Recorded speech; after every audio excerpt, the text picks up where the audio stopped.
you disappear without trace. Oh Lord, if all she know is papi show and stress outside, is love in the room. If you wanna have to get take care, they bust the files. Well, if it's in her loving tongue, baby, is love in the room. Don't whine on me here, lady. Is love in the room. If he wanna fight and stray, is love in the room. We playing with House Monday in the ladies' room.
Oh, na na na.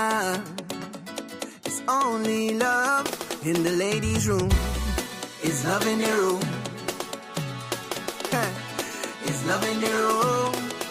Well, if it's in her loving tongue, baby, it's love in the room. Don't whine on me here, lady. It's love in the room. If he wanna fight and stray, it's love in the room. We playing with House Monday in the ladies' room. Don't worry, us. She said, you're giving topic to Aruna. Study your place. Your woman outside with cousin whole day. You can't see face. The story end up on ladies' room. You disappear without trace. Oh Lord, if all she know is papi show and stress outside, is love in the room.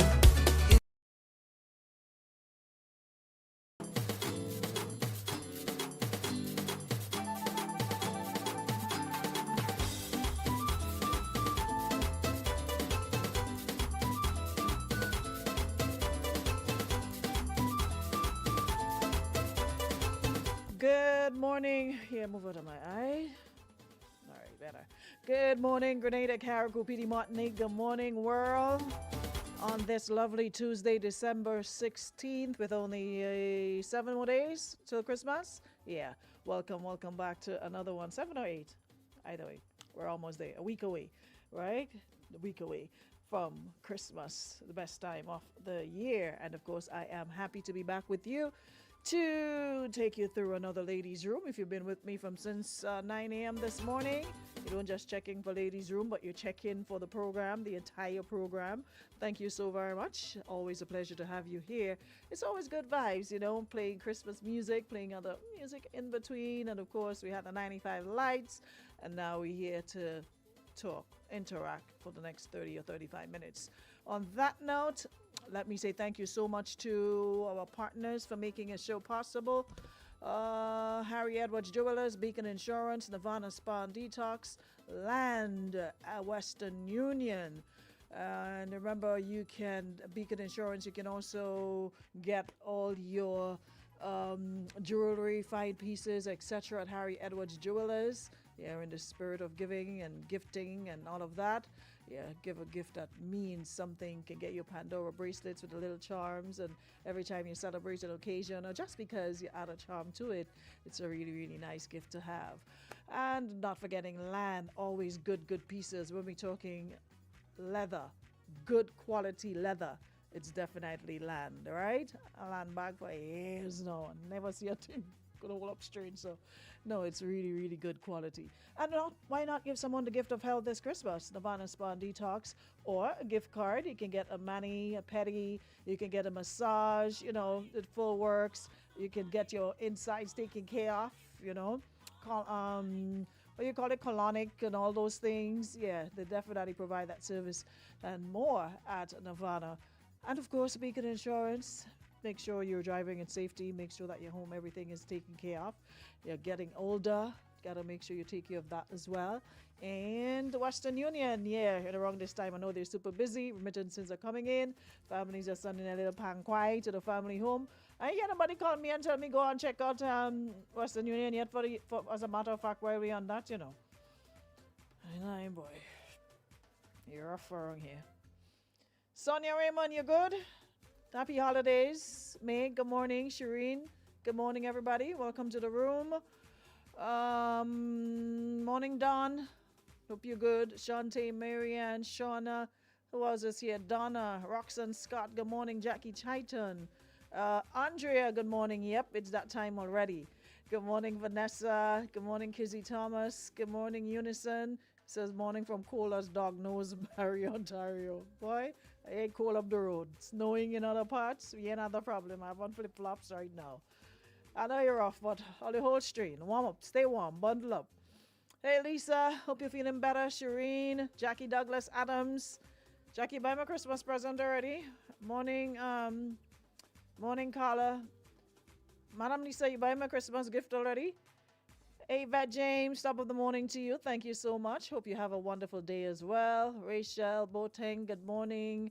Precious Joel Nissy, Rita Williams, Carla C. Smith, good morning. Linda Pearl, who else? Rhonda Stanislaus Lalian, never seen that name before, but welcome.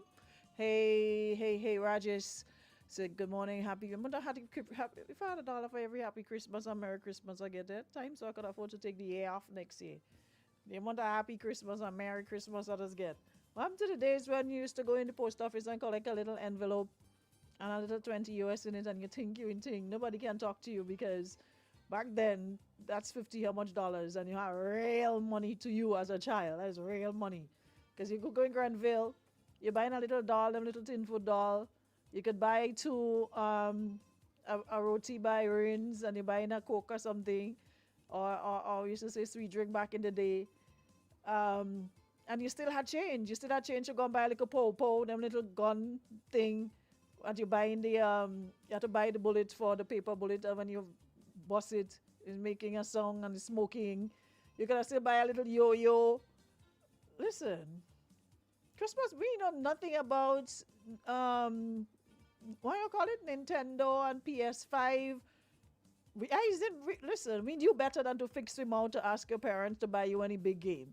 If you're lucky and a little barrel come, you get a little toy in it, a little truck, a little car in it, you're lucky.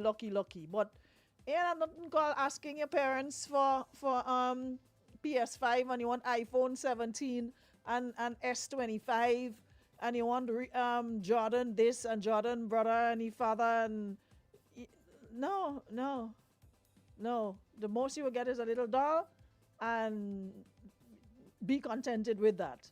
So times have certainly changed around here. I'm not gonna lie. I'm seeing some children's parents posting up some of their children's Christmas gift, and I'm like, hey,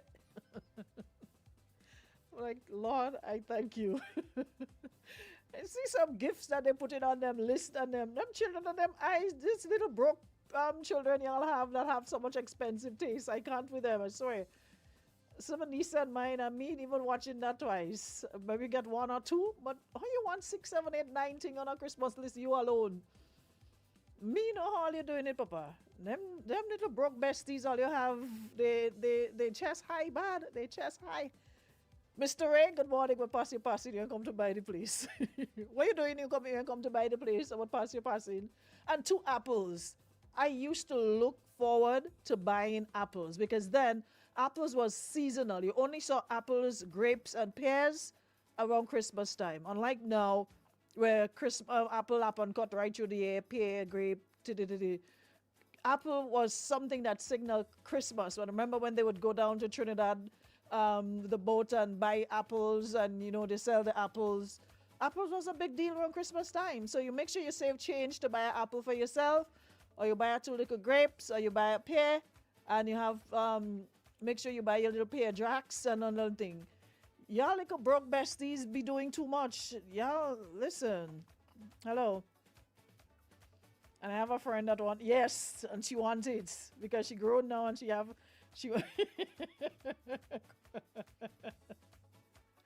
I thought you're supposed to be busy. Come off my live. Because she deserves it, don't you think so?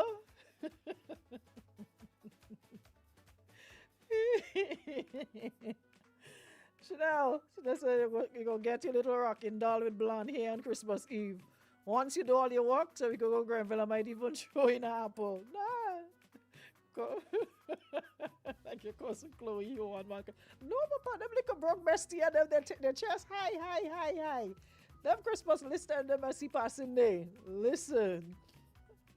What about no got candy from Food Fair, Pear Drax, Night Train, and baby? Listen, that was the days. And you were happy and contented with that. The list my daughter sent me since then I'm blind. You get a dial plastic phone. You sure you buy a little tin foot doll. By the next day, your brother and them take out all them doll because they have vice in their head. They undress your doll. And taking out the legs and putting it together and putting it apart because they're fresh. So when you have your little doll, you have to hide your doll. And you sit down and you get whatever scraps and you make your little clothes. And that is it.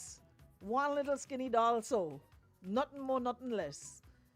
Or you get a snake and ladder, that's about it. But y'all, them children and them, nah, papa. I can't. I know how you're making it out, but for those of you with kids, hey, I wish you all well. Yeah? Especially where things get more expensive and you have to make the money stretch into the 2026. January, we know, is a long pants month. Hello. Staying to watch the pig and the goat get butcher. Snake and ladder and Ludo. When you buy your starlight, yeah, you must buy a starlight. You must have a starlight. And we found so much joy in the little things. But now it's like, I don't know. Hey, by all means, if you have it and you can afford to get it for your children, fair, fine, nothing's wrong with that. But when you don't have it and you have to go stress and make deals with the devil, that is a different story. Yeah? If you can't, you can't. Yes, you want your children to have the best. Yes, you want that, but don't be sitting down on your job stressing all week, stressing since December 1st reach because your head hurting you when you get those Christmas gift lists and you don't know where to turn. You're unsure if you're getting extra money. You're unsure if you're going to have extra money.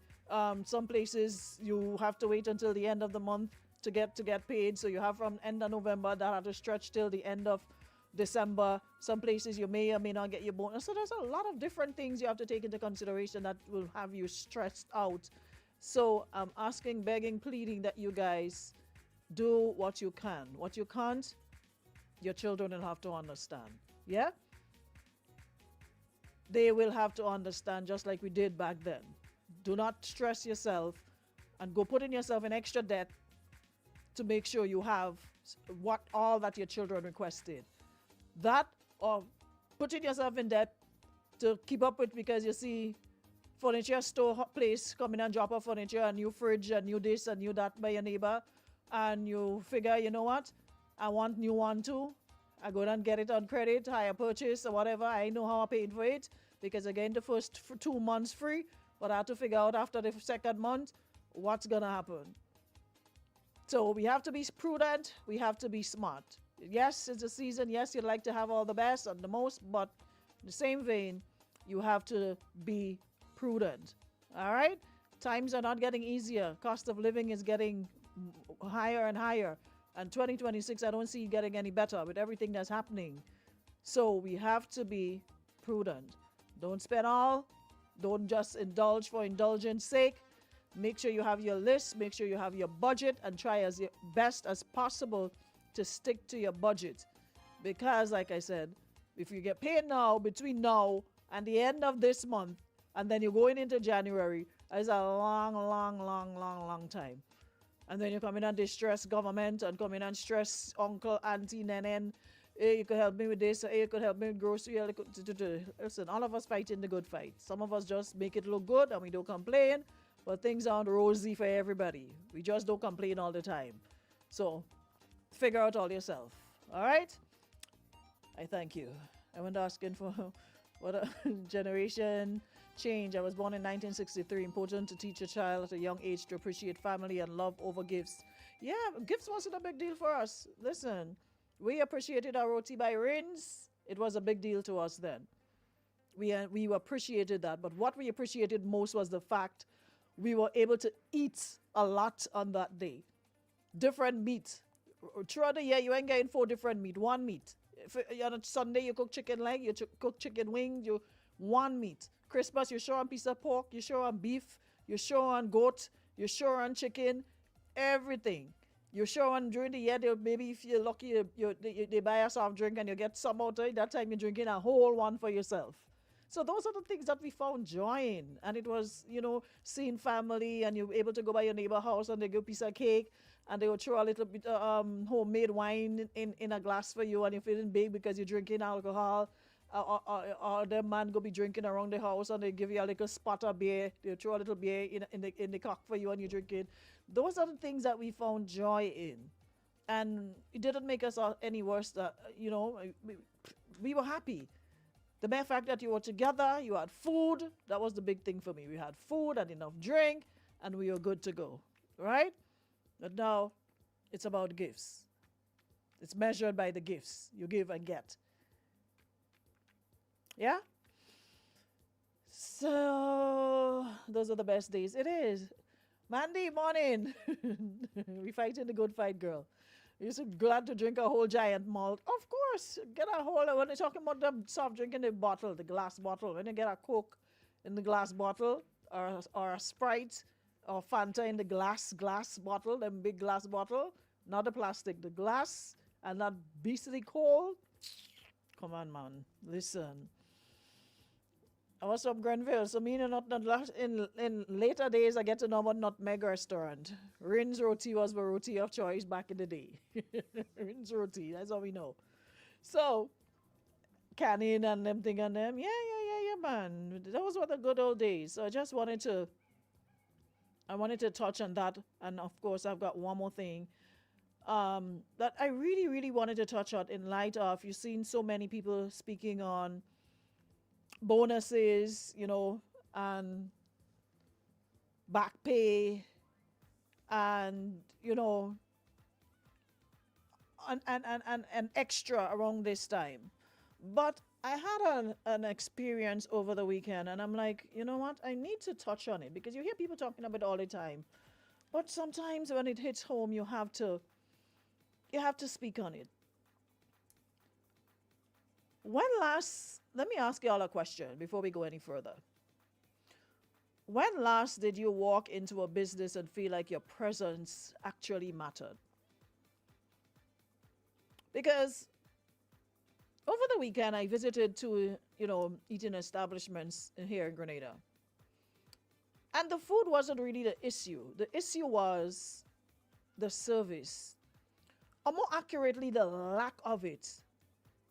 The nonchalant, lackluster, almost indifferent way we were attended to made it feel as though customers were like we were an inconvenience rather than the reason the business exists.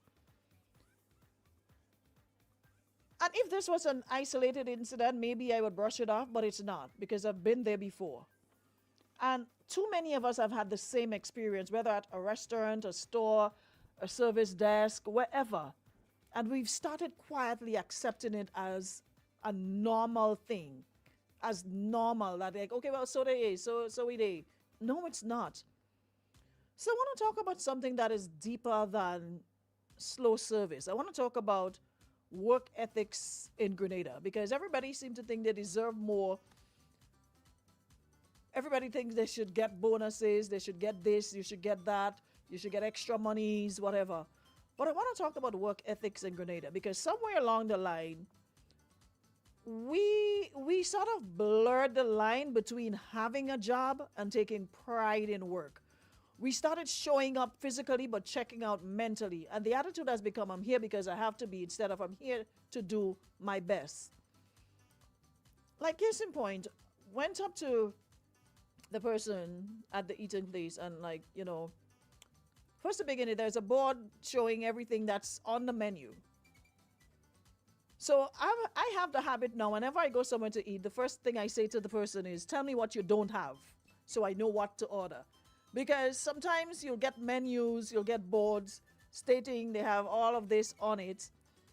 And when you check, everything you ask for, oh, we don't have it, we don't have it. I'm like, okay, cool. So I start with, tell me what you don't have first. And when the person started telling me what they don't have, it was almost 90% of what was on the board, written on the board, they didn't have. They only had 3 things. Like literally, if they had 15 things on the board, they only had 3. And one of the excuses I got when I asked, well, and the person was sitting outside. It's not like a big, I'm not talking about like a big in-house restaurant, whatever. It's, one of those little places. They were sitting outside. And I asked, okay, well, I'd like to have this particular, oh, we have the item, but we don't have gas. Huh? Bearing in mind, it's an employee, right? The place does not belong to them. They're working for somebody. But the person is sitting there on their phone, lean over like this, and you don't have gas to prepare what I asked for. So I'm saying to myself, but wait. You're 2 tours away from literally where you sell, and there's people around you got asked to go get, and they're supposed to be in a place that's selling food. You're supposed to have a backup. Gas isn't supposed to finish on a place that's selling food. You're supposed to have a backup. And I'm like there, and I guess you probably saw the look on my face because I'm like, huh? Gas finish? We ain't talking about the 100-pound cylinder that they have to bring. We're talking about the little one that if it finishes, you could just throw on your back and go and get. Tell a taxi man or call a friend, go and buy pick up that kind. But what was even more, really made me like, people serious about their work? The person was actually encouraging us to go elsewhere. Or try that other place, you will, because you could see, like, even though you're trying to say, okay, I want this, give me this other option. Well, you could go other. There's no way I'm gonna have an establishment and I'm gonna encourage you to go elsewhere without trying to get that sale. Sending you somewhere else when you have the same thing, but you're sending me somewhere else to get it. But the only difference is you don't have gas. Huh? We do. Okay. We do. And that is why I said the attitude has become, I'm here because I have to be instead of I'm here to do my best. And this isn't about education. This isn't about age. It isn't about a position. You don't need a big salary or fancy title to be professional. Work ethic shows up in the small things like how you greet people, how you respond to questions, how seriously you take the responsibility you are hired to do. Yeah, no, a lot of workers are tired. We know that. Some are underpaid, some are underappreciated. Those realities, we know it cannot be ignored. But here is the uncomfortable truth. A bad attitude doesn't punish the system. It only damages your own reputation and your future of your business or the business you're employed at. So the business crashes and burns, you lose your job. There you are, unemployed. Even though it's paying you $5, it was $5 you were sure on. No, you don't have a job, you're not sure on the next one. Because jobs aren't just sitting there waiting for you to pick them up, especially jobs that you are qualified for. So, yes, we know workers are tired. Yes, some are underpaid. Yes, they are underappreciated. But that should not deter you from doing your best. And in a country where tourism, hospitality, and service industries keep the economy moving, how we treat people matters. Whether you're a tourist, whether you're a local, whatever the case may be, one poor interaction can undo 10 good ones. Because I said to myself, you know what? Me ain't coming back here again. I ain't supposed to feel like somebody punishing me to wanting to spend my own money. Because what people fail to realize is one careless moment can cost repeat business, tips, reviews, opportunities, whatever. And this is also a message for employers and managers. If you expect excellence, you must train for it, you must model it, and demand it. Because when poor service is excused, it spreads. And when good service is rewarded, it grows. Simple. And we know there are a lot of employers, the end of the day, their focus is only on profit, on the money side of it, and not on the development of their workers, who in turn can develop the business. It's like yin and yang. It's not just, okay, I'm making money, I pay you, and I don't care. One, when you have that attitude, you don't get loyalty out of your employees, and you get that don't care attitude where you don't have gas and you don't have gas. So whenever they bring it, they bring it. I couldn't care less, because whenever I have to get my pay, I get my pay. Mandy, that's why I said, I know sometimes you said when you don't feel workers' attitude depends on the people or the employer way of treating their staff. No days off, no extra pay, no overtime, no thanks. Sometimes they don't make the effort, they don't go out of their way at times. Yeah, so that's why I said I know that workers are underpaid and I know they're underappreciated. I said that those realities cannot be ignored. But you have to take into consideration, at the end of the day, you are the face of the business. And a bad attitude does not punish the system, it damages your own reputation and future. Because even if you leave the work and you go someplace else, somebody remembers you for that bad service they got from you and be like, me going in that place, that girl working there. Remember when she was so and so place and how she used to get on? Even though you're at a place where you're getting all the good treatment, where the morale is high, where employers appreciate you, they check on you, they check for you, somebody remembers you. They don't remember where you were, they remember you. So you're not just doing it for the employer, you're doing it for yourself. You're making yourself employable. Because what if you were to leave the job and you want a recommendation from the work? When you think the manager going and say to the person who calls and asks, okay, so and so applied for this job. What type of employee was he or she? You think your boss going and say, well, he was a good bad employer, or he was a good employer but became bad because I treat him and so and I didn't pay him. No. The employer is going to say, this employer was not a very good employer, was very disrespectful, wasn't an asset to the company. They're not going to throw themselves under the bus. They're going to throw you. So it's a case of you not getting what you need. It's not meeting your needs. You're not happy where you are. You bounce. But when you bounce in, you're able to bounce saying, you know what, despite all of this, I did my best. I showed up every day. I did my best. I made sure that I performed to the best of my ability. I was productive. So if I were to leave tomorrow, I can leave with a clean, proper recommendation, and my resume would be sweet. So your boss have no other choice to say, but you know what? He or she was a very good worker. So sometimes we just we think we're doing the business or the employer bad when you perform badly, or you underperform, or you underproduce. You're also doing yourself a disservice, especially if you're in a place where you will be remembered. Like, say, a restaurant, you're a server, or you're a clerk, you're something. Once people come into contact with you and they've been in contact with you before, they're going to remember the service that they got. So it's hand in hand. Employers, the onus is on you to treat your staff good. And Employees, it is your responsibility to return in kind, to be productive, not just show up. Not just show up. I'm just here for a paycheck mentality has to stop. And we understand that many workers feel disconnected from their role. There's no sense of pride, ownership, or purpose in the job. There's poor training and leadership.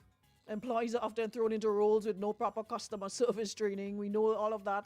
And supervisors tolerate bare minimum. You know there's a lot of low morale and burnout. Long hours, low pay, little appreciation. And when workers feel unseen, they stop caring. We know that. However, courtesy, cultural shift, warmth, professionalism used to be part of our identity. And somewhere along the line, the standards drop and mediocrity become normal. We can't be okay with that. Morning. Hello? Okay, the person dipped out. At the end of the day, service reflects who we are as a people. Yeah? Whether it's tourism, hospitality, retail, food service, depend on first impressions. Poor service equals lost customers, bad reviews, fewer opportunities. Because one thing we always have to take into consideration, work ethics today shapes employment prospects tomorrow. Work ethic today shapes employment prospects for tomorrow. So we have to stop being so nearsighted and look beyond, because like I said, nobody is married to a job. You're free to leave any day. You can find something else. But make yourself, like I said, employable. So if you were to leave today, you know based on your performance, you're guaranteed, despite all the challenges you had where you were.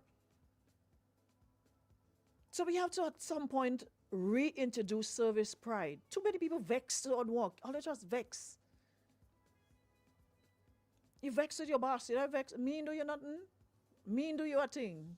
Who you need to be vexed with, vex with them. But show up and show out. Because at the end of the day, every role is a reflection of your character. You don't need to have a big job to have a big professionalism. How you do your job is who you are. And to employers, training is non-negotiable. You can't just focus on making the bread and not spending the bread.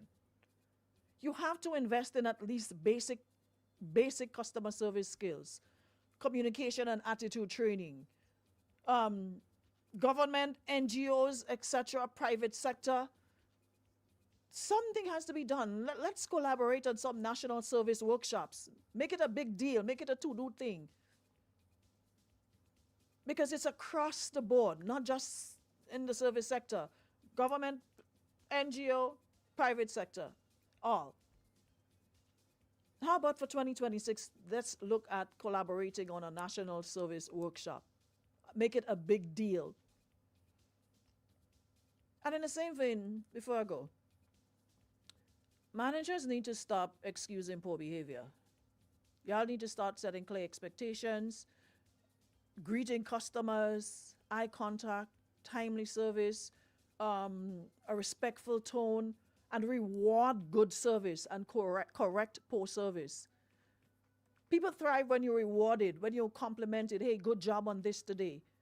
Not just take it for granted, oh, well, you're doing your job and you're getting paid. We thrive on that extra touch. Good job today. Reward good service. Even if, you know what? Let me give you a little extra at the end of the month. Here's a 50, buy lunch on us. Or let me order some lunch for you. Create incentives for good, service. We can't just take and not give back.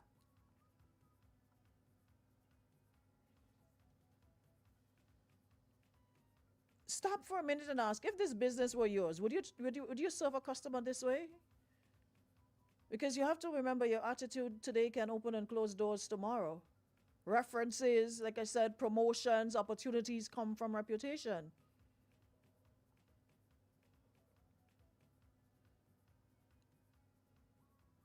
Employees have a responsibility. Employers, managers have a responsibility. Customers also have a responsibility. Give feedback instead of silence. Praise good services publicly and call out poor service constructively, not abusively. We have to call it out. At the end of the day, work ethic isn't about the job you have. Like I said, it's about the standards you carry. Grenada is too small and too full of potential for this sort of lackluster service to become our identity. We can do better. And it starts with showing up fully, not half-heartedly. Whatever issues you may have, you're unhappy. There's always something to be unhappy about on your work. You always find something. There's no workplace that is 100% perfect. But that doesn't mean you reflect it. That doesn't mean you behave like how you feel. Otherwise, stay home. Stay home if that's how you feel. Every day you show up and you're in a bad mood, you're vexed, you're upset, you're just here. I just come here because I gain our money. Just stay home. Your job may not be your dream, but your attitude is your choice. And how you serve today, like I said, is how people will remember you tomorrow. Pride in work is never wasted because you always have to look at the bigger picture. Especially if it's in a place you're not happy with. You have to always look at, oh, you know what? I could get another job elsewhere. Pride in work is never wasted. We've always been known for warmth, friendliness, and respect, and that reputation should not end when we put on a uniform. Courtesy is not extra. You don't have to pay for that. Professionalism is not optional. We can raise the standard, and it starts with how we show up. Yeah? We can raise the standard. And like I said, stop thinking you're doing your employer a bad by providing lackluster service. You're also doing yourself an injustice as well. Because when you leave, or if you plan to leave, you would want a glowing recommendation from said employer, regardless of the situation, regardless of how you're treated. It's also an investment in yourself. So you can't just look at it as, you know what? They doesn't pay us on time, or we doesn't get this, or we ain't getting that, so let me just do anything and do a thing and just show up for showing up's sake. You're doing yourself an injustice as well. Yeah? So, for what it's worth, I hope someone will take it into consideration and let's up the ante. Yeah, because we can do better. No excuses. You can do better. Yeah? On that note, thank you so very much, everyone. I will catch up with you all tomorrow. Thank you so much, Land, Nirvana, Beacon, Harry Edwards, Jewelers, Western Union, for powering up. And for those of you who've been listening, I truly, truly appreciate you as always. Have yourselves a great Tuesday. Andre, I'll see you later, all right? Last week you were missing in action, so make sure you present yourself early this evening. Have a great one. Before you go, my wedding in December 32nd, send me your email. Jacqueline, come off alive. Have a great day. Bye. Bye.